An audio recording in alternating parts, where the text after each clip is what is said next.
Hey, this is Ashi Chakku 24. നിങ്ങൾ ചിന്തിക്കുന്നുണ്ടാവും ഈ പ്രാവശ്യം ഇവന്മാർ ഇത് എങ്ങോട്ടാണെന്നല്ലേ? അതെ, ഞങ്ങൾ ഈ യാത്ര തെങ്കാശിക്ക്. ഇനി എന്തായാലും ബാക്കി കഴിച്ചിട്ട് ബാക്കി കാര്യങ്ങൾ പറയാം. ചേട്ടാ, കഴിക്കാൻ എന്തുണ്ട്? കഴിക്കാൻ പൊറോട്ടേ ഉള്ളൂ.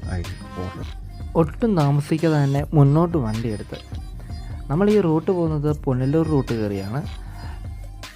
ഇപ്പം മനസ്സിലേക്കാണ് ഏകദേശം ഒരു തമിഴ്നാടിൻ്റെ അതിർത്തിയിലേക്ക് നമ്മൾ ചെന്നെത്തിയിട്ടുണ്ട്. സത്യം പറഞ്ഞാൽ ബൈക്കിൽ ഈ സ്ഥലങ്ങളൊക്കെ ഒന്ന് കറങ്ങി കാണുക തന്നെയായിരുന്നു പ്ലാനിങ്. മുന്നോട്ട് യാത്ര ചെയ്തപ്പോഴാണ് കാഴ്ച മനോഹരമാക്കുന്ന മലകളും അതുപോലെ തന്നെ ഈ റോഡുകളും സത്യം പറഞ്ഞാൽ ഹിമാലയത്തിലൊക്കെ ചെന്ന ഒരു ഫീലായിരുന്നു. ഒത്തിരി ദൂരം പോകേണ്ട ആവശ്യമില്ലല്ലോ, അതുകൊണ്ട് ഞങ്ങൾ കുറ്റാലം വരെ പോയിട്ട് തിരിച്ചു പോകും. ചുരം കയറി വന്നപ്പോൾ നേരെ ഒരു കടയുടെ ഫ്രണ്ടിലേക്ക് വണ്ടി നിർത്തി. പോരാത്തിന് നല്ല ചൂടും നല്ല ദാഹമായിരുന്നു. അതുകൊണ്ട് ഞങ്ങൾ ഓരോ നാരങ്ങ വെള്ളം വീതം കുടിച്ച് ഞങ്ങളുടെ ദാഹം അങ്ങ് അകറ്റി. പിന്നെ ഞങ്ങൾ വണ്ടി സ്റ്റാർട്ടാക്കി അവിടെ നിന്ന് അടുത്ത സർവീസ് ചെയ്തു. ബൈക്കിലാന്ന് പറഞ്ഞാൽ ഞങ്ങൾ അടിച്ചു പൊളിച്ചാണ് വന്നത്. പക്ഷേ എന്നാ പറയാനാ, ചെന്ന് പെട്ടത് നേരെ പോലീസിൻ്റെ കീഴിൽ. പിന്നെ ലൈസൻസ് ഉള്ളതുകൊണ്ട് ഞങ്ങളവർ വെറുതെ വിട്ട് വീണ്ടും പിന്നെ അടുത്ത സ്ഥലത്തേക്ക് തന്നെ യാത്രയായി. നേരെ ചെന്നത് ഒരു പാർക്കിലാണ്. സത്യം പറഞ്ഞ പേരറിയത്തില്ല, ചോദിക്കരുത്.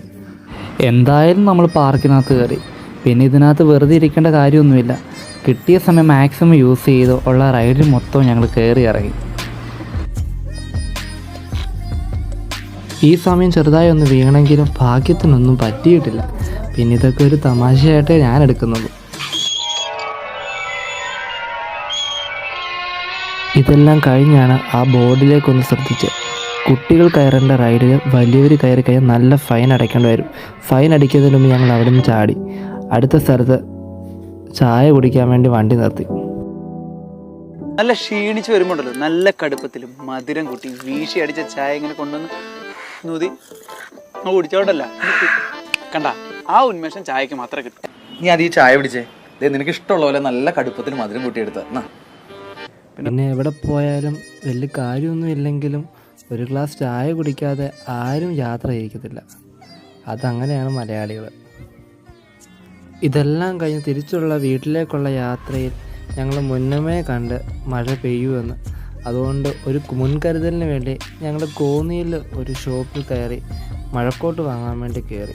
ഇത് വലിയ വിലയില്ലാത്തതാണ് എങ്കിലും ഇതിനെപ്പറ്റി വലിയ വിശദീകരണം നമുക്ക് ആ കടയിലെ ഓണർ പറഞ്ഞു തന്നത്.